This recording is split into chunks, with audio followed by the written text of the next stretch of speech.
Cette semaine, Secret Déco vous présente le travail d'un menuisier chez lui, j'ai nommé Dany. Chêne, fil, noyer américain, en plus d'aimer le bois, il aime l'architecture d'intérieur.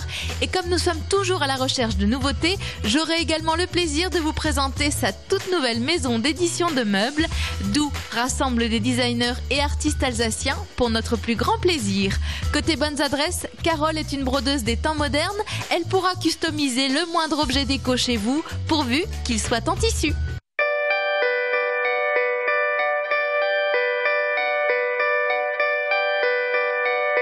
Ça me fait plaisir de découvrir chez toi, Dany. Alors, on commence avec l'entrée. C'est une œuvre énorme, ça. On dirait une porte de placard, mais non, c'est une œuvre dans un cadre. C'est un tableau. Elle est faite en quoi, cette boule? Parce que c'est vraiment un travail de fourmi. On peut faire de la publicité, c'est pour les stylos Bic. C'est vraiment les stylos Bic qu'il a utilisé, l'artiste, Monsieur Deck.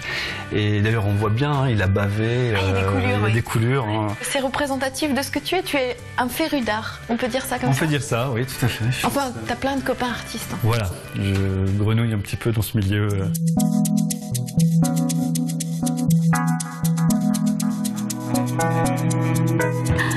Là, on sent qu'on rentre dans une cuisine de quelqu'un qui aime cuisiner. C'est ton cas. C'est mon cas. Tu es un peu le cuisinier de la maison. Elle a été refaite parce que j'imagine qu'on est dans une maison qui date de quand? Du début du siècle? 1913, oui. Ouais. Donc forcément, les cuisines, c'était pas aussi grande. Les pièces n'étaient pas du tout distribuées comme ça. On a essayé d'ouvrir, lui donner un petit peu d'espace, quoi. Elle est en fait très horizontale. Toi, tu aimes les tiroirs? Oui. Oui, les tiroirs qui sont très pratiques, c'est-à-dire qu'on a un accès sur toute la profondeur du meuble. Qu'est-ce que tu as mis comme plaquage? Il est beau, le bois. Parlons bois. Alors, c'est du chêne fil avec une finition blanchie. C'est une manière de couper le bois, de trancher le bois pour en faire du plaquage. Donc tu as le fil qui est un côté très linéaire de la veine du bois, en contrepartie de la dosse qui est la flamme. Oui, voilà. On voit vraiment les... Où tu as le côté plus flammé. L'idée, c'était d'être très linéaire. Toi, tu es menuisier de père en fils. Tout à fait. Mon papa, il a commencé, il m'a mis le verre à bois dans le sang. Donc du coup, chez toi, on va retrouver plein d'essences de bois. En plus, tu as des notions d'architecture d'intérieur. Tous les nouveaux aménagements, c'est toi qui les as conçus, qui les as imaginés. Oui. Et moi, ce que j'aime beaucoup dans cette cuisine, c'est ce vide. On a toujours tendance à remplir d'éléments hauts, d'étagères. Et là, il y a vraiment deux grands carrés vides, voilà. Et j'aime beaucoup. C'est vraiment pour donner un... Comme la cuisine est quand même un peu dans un couloir, c'était de lui donner un petit peu de profondeur. Et ça accentue la hauteur aussi.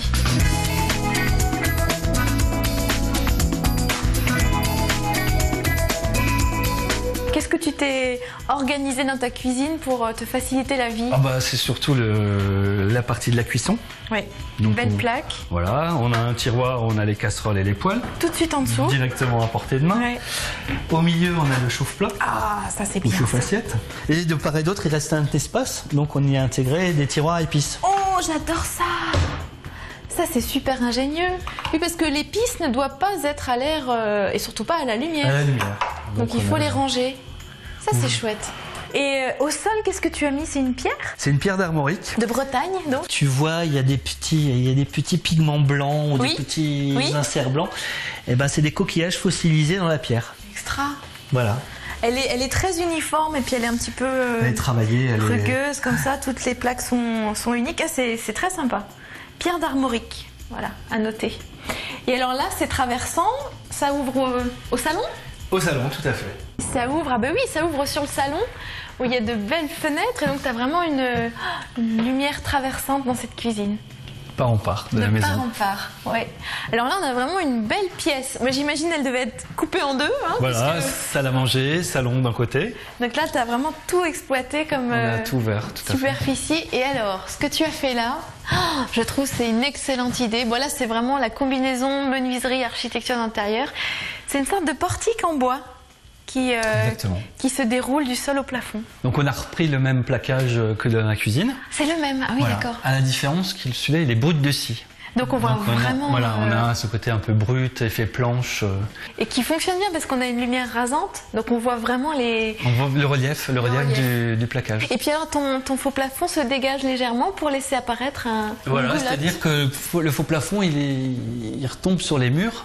On a à nouveau l'effet portique qu'on voit bien. Voilà, il n'est pas collé au plafond, il n'est pas collé au mur, il y a un petit décrochement et on laisse passer... Ouais, c'est ce qui donne un petit peu de profondeur et de dynamique au portique.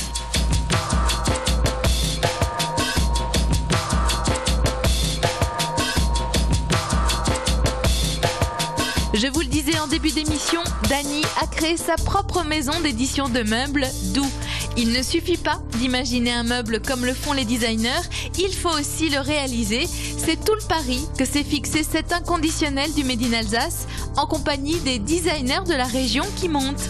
Un petit détour par les ateliers s'impose pour découvrir la collection.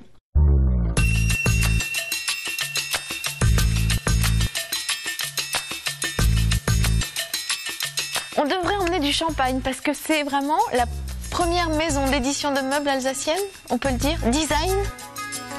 Je pense qu'on doit être les premiers, en espérant qu'on ne sera pas les derniers, qu'il y en a plein d'autres qui vont suivre notre voie. On est passé de l'autre côté du miroir, quoi, en essayant de lancer cette maison d'édition. Tu as rencontré des designers comme Fred Riffel, on avait présenté sa bibliothèque il y a quelques mois. C'est la bibliothèque réseau qui se monte, alors on le voit, de manière très... Voilà, c'est un espèce de mécano-Lego. Et donc Fred Riffel fait partie des designers qui n'avaient pas de maison d'édition pour ce type d'objet.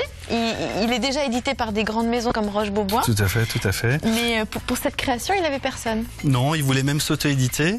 Oui. Et on s'est rencontrés à ce moment-là. Il m'a demandé une étude pour réaliser ce meuble.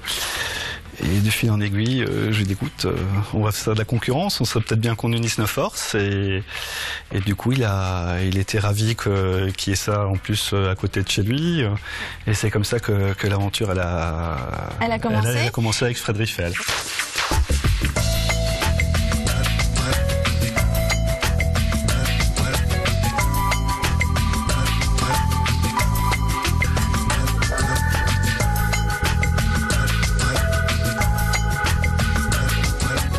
De la chance, Grégoire est là pour nous présenter quelques-unes de tes créations. Ça fait plaisir d'avoir une maison d'édition à soi. Surtout, c'est de pouvoir avoir une maison d'édition qui existe en Alsace et donc de pouvoir développer des choses à Strasbourg. Ça, c'est fantastique. La bibliothèque qui est derrière nous, 360, elle explique pourquoi. Ben voilà, parce qu'on peut tourner les alcôves. Voilà. Le principe, c'était d'avoir des alcôves avec différentes essences de bois, oui. De pouvoir jouer sur le plein et les vides, de montrer, cacher, et donc de jouer un peu sur l'aspect esthétique des choses que l'on a arrangées.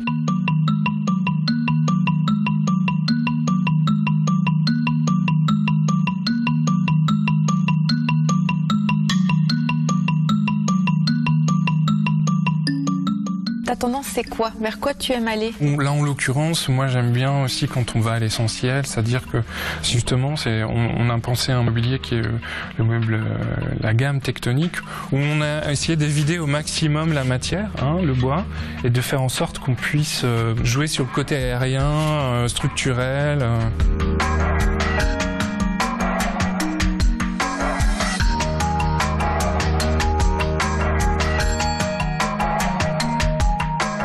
On va découvrir maintenant la table Victor. Alors j'appuie là, c'est ça Dany? Exactement. Et grande magie, on a accès à toutes les pièces de la table et on peut s'amuser à refaire ce motif géométrique. Tout à fait. C'est la bonne idée à qui ça? Alex, qui est donc le concepteur de cette table. Qui est un artiste du street art, hein, c'est ça?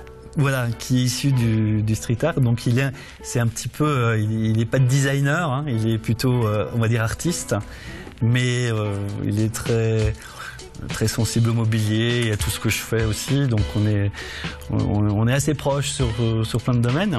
C'est un hommage à Vasari, qui s'appelait donc, dont son prénom était Victor, et qui est un peu le roi de l'optart. Ouais. Et ces tables-là, elles sont un petit peu dans cette logique.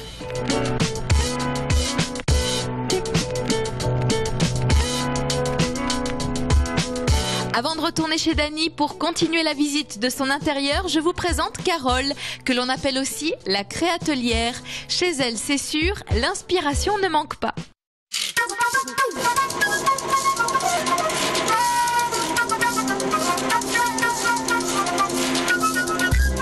Bonjour Carole. Bonjour Caroline. C'est ton aide qui est en train de travailler? Tout à fait. Alors si je comprends bien, tu es brodeuse. Exactement. Mais une brodeuse des temps modernes. Tout à fait. Ta formation, c'est infographiste. Exactement. Donc j'ai travaillé comme graphiste et après comme infographiste. Et tu es une brodeuse dans l'âme depuis toujours. Tout à fait.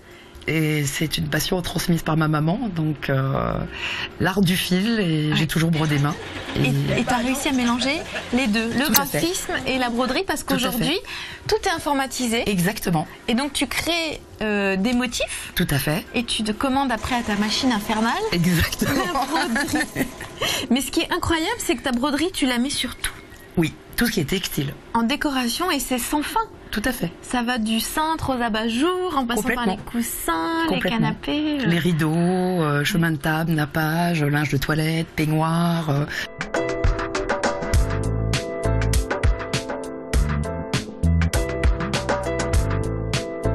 Au passage, j'adore ton intérieur, Carole. C'est gentil, merci. C'est vraiment un univers. En fait, c'est un univers très, très shabby chic. Tout à fait. C'est ça Campagne anglaise, voilà. que tu reproduis après dans tes créations. Mais il y a Voilà. des choses beaucoup plus funky là. Exactement, Ah, c'est c'était- vraiment pour montrer ce qu'il est possible de faire dans des choses beaucoup plus folles, entre guillemets. Ah, ce cerf, il est top là. Voilà. Très anglais quand même. très Exact, bah british. oui, tout à fait. Donc l'idée c'est qu'on te ramène un fauteuil de grand-mère, un fauteuil qui traîne dans un grenier, et tu conçois les patines, les peintures, Aussi, les tissus brodés, tout à fait. et tu le fais tapisser par ton ami tapissier décorateur. Voilà, avec lequel je travaille, donc Pascal Biessy. En fait, je pars du principe que dans nos greniers, on a tous un meuble auquel on tient, auquel on est attaché affectivement, mais qui va pas forcément dans notre intérieur. Donc on propose donc de garder ce siège, mais de le remettre au goût du jour. On passe côté salon pour découvrir Tout à notamment fait. tes coussins. Parce que c'est ce que je disais, il n'y a pas qu'un travail de broderie, il y a aussi un travail de confection. Tout à fait. C'est toi qui fais les coussins. Aussi, oui. Donc tu choisis les tissus. Oui. Celui-là c'est marrant, c'est un effet un peu toile de jute. Oui, ça c'est ce qu'on appelle de la toile forte, c'est-à-dire que par rapport à la toile de jute, le tissage est beaucoup plus serré, ce qui permet de supporter la broderie et que le tissu ne se déforme pas. Et alors ce que j'aime beaucoup, et ça c'est très très dur à trouver, ce sont les abat-jours. Complètement. Et là tu t'éclates avec les abat-jours. Donc ça part de toujours cette recherche de tissu, voilà. Et après tu les confectionnes toi-même. Exactement. Sur des c'est complètement polysanes, voilà. C'est complètement monté, je calcule mon gabarit et après j'ai mes cerclages que je monte. Alors soit avec un lassage, sans lassage, bordure, pas bordure.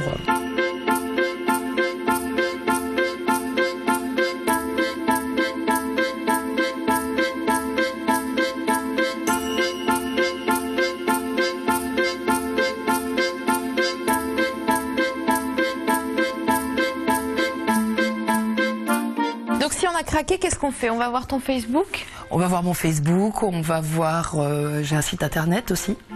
Sinon il y a mes coordonnées parce que je pense que le contact, il n'y a rien de tel. T'as envie d'être au contact des gens. Tout à fait. Oui. Pour vraiment bien saisir leurs demandes, ce qu'ils ont envie, ce qui leur ferait plaisir, bien cerner la personne.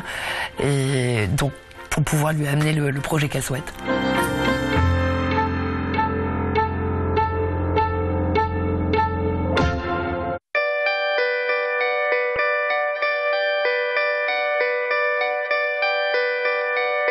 Et nous voici de retour chez Dany pour découvrir les étages avec cette belle et grande salle de bain que tu viens de refaire. Il est beau ce bois, c'est quoi? C'est du teck? Non, c'est du noyer américain D'accord, qui a naturellement cette teinte. qui a cette teinte, tout à fait. Il est c'est très élégant, associé avec le parement, le mur en pierre, là c'est magnifique. Comment tu accèdes à la baignoire parce qu'il n'y a aucune trappe? Si, tout ce panneau se démonte. Ah, ça se démonte. Voilà. Quoi, avec des ventouses alors? Voilà, on utilise des ventouses, on a des systèmes de clips Oui. qui le maintiennent. Et donc là, on voit le plateau. Et juste après, tout le panneau, toute la face se démonte. Et moi j'aime bien les subtilités. Oui, t'as fait des petits des caissons de rangement là sous les fenêtres, ça c'est super ingénieux. Et alors ça, ce sont les toilettes, très discrètes. Voilà. Et puis le meuble vasque là, avec le même bois. Et qu'est-ce qu'on a au-dessus? C'est une résine minérale, Oui, résine minérale type Corian. type Corian, ouais, où qui tout est utilisée, intégré. On intègre la cuve.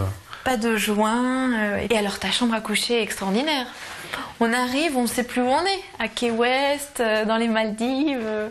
C'est les vacances. C'est les vacances. C'est les vacances. Juste avec un système de volets claustra. De claustra, vous voyez, coulissante et orientable. Et puis avec le lambrissage au mur blanchi. Et puis pour faire l'ambiance île tropique, un petit ventilateur. Un petit ventilateur très utile en été. Pour finir, voici quelques zooms sur les aménagements de Dany. Avec ses 2 ouvertures de porte dans le salon, il unifie ce mur avec un bois laqué gris. Les portes sont coulissantes côté cuisine et toute hauteur côté couloir. Petite astuce, pour masquer l'épaisseur de la poutre portante, il réalise un décrochement dans sa porte pour qu'elle soit plus élancée. J'ai aussi beaucoup aimé la porte des toilettes dans la salle de sport. C'est un angle qui pivote. Malin quand on manque de place et qu'on veut éviter une cloison supplémentaire. Il ne me reste plus qu'à vous dire à la semaine prochaine. Je vous présenterai entre autres une collection de linge de lit 100% lin pour la chambre de vos enfants. Sa créatrice habite Strasbourg. Allez, à la semaine prochaine, même heure, même chaîne.